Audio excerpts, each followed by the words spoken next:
Olá! Nesta nova série de mensagens das nossas devocionais, eu quero falar sobre as boas novas de esperança. O texto para a nossa reflexão de hoje encontra-se no livro do profeta Jeremias, capítulo 29, do verso 1 ao verso 11. Jeremias escreveu uma carta. São estas as palavras da carta que Jeremias, o profeta, enviou de Jerusalém aos líderes que ainda restavam entre os exilados, aos sacerdotes, aos profetas e a todo o povo que o rei Nabucodonosor tinha levado para a Babilônia. Isso aconteceu depois que o rei Jeconias e a rainha mãe, os nobres e as pessoas importantes do governo, os ferreiros e artesãos de Judá e Jerusalém, foram levados presos para a Babilônia.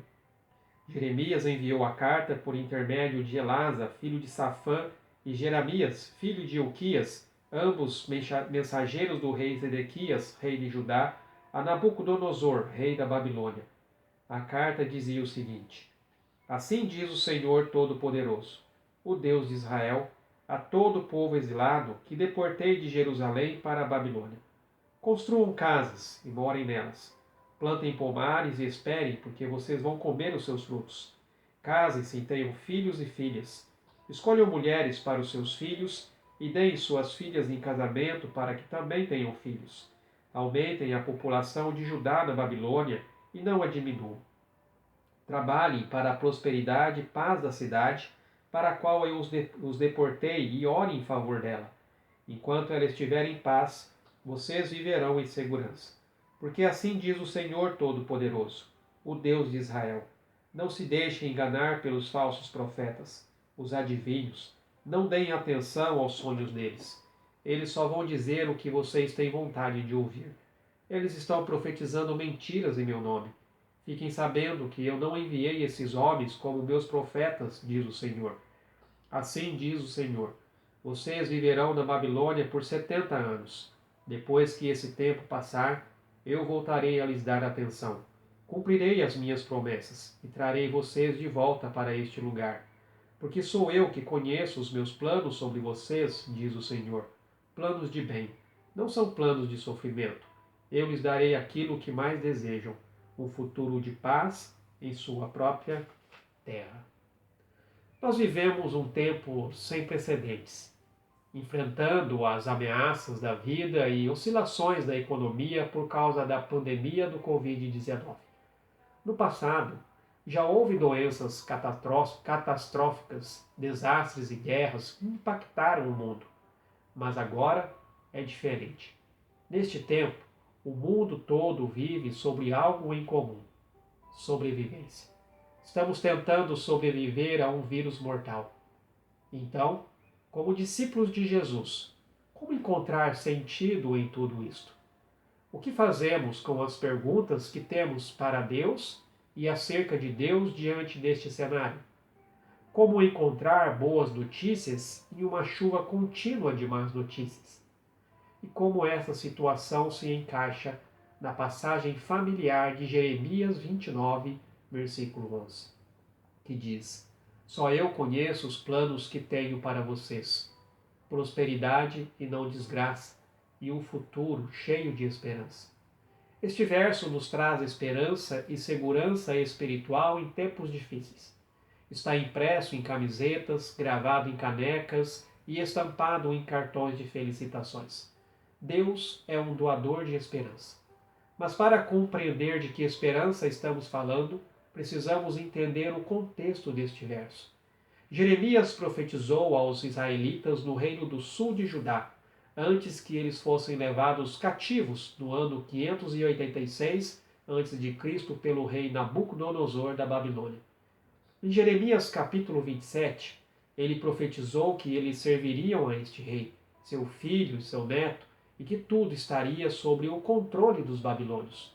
No capítulo 28, um falso profeta chamado Ananias falou ao povo que Deus os libertaria e que iria restaurar todas as coisas em 2 anos.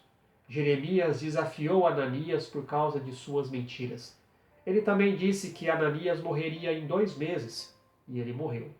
No capítulo 29, Jeremias encoraja o povo a viver as suas vidas enquanto ainda estavam no exílio: trabalhar, casar, plantar, comer e se multiplicar.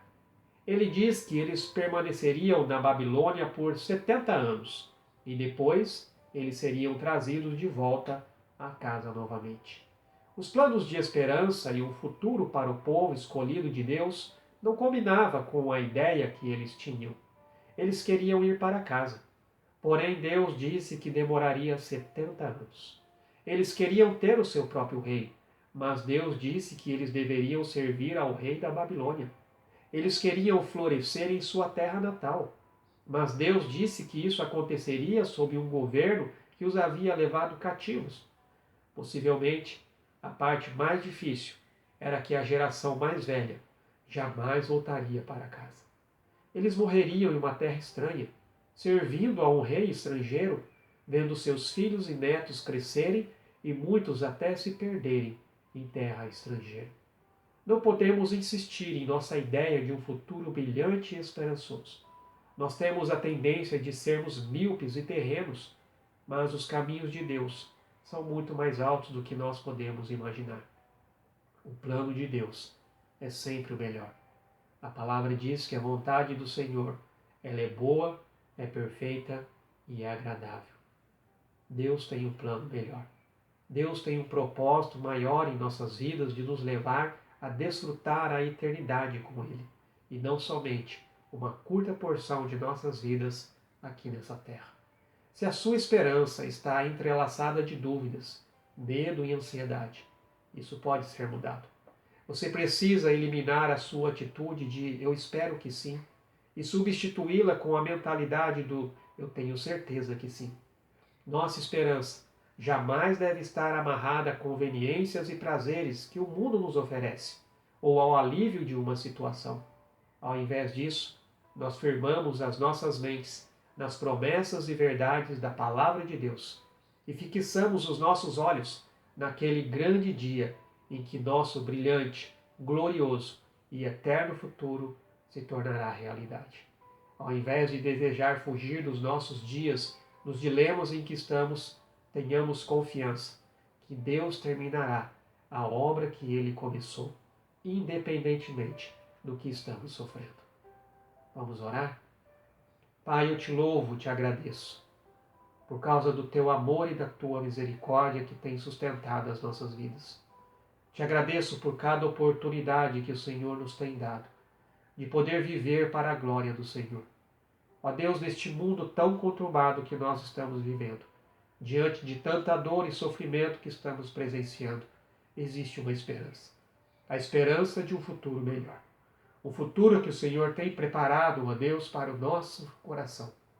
E esse é o nosso desejo, de desfrutar, ó Deus, esse futuro com o Senhor. Nos abençoa e nos ajuda, ó Pai, diante das nossas fraquezas, a permanecermos firmes, sem jamais desanimar. Em nome de Jesus. Amém. Que o Senhor te abençoe. Fique na paz.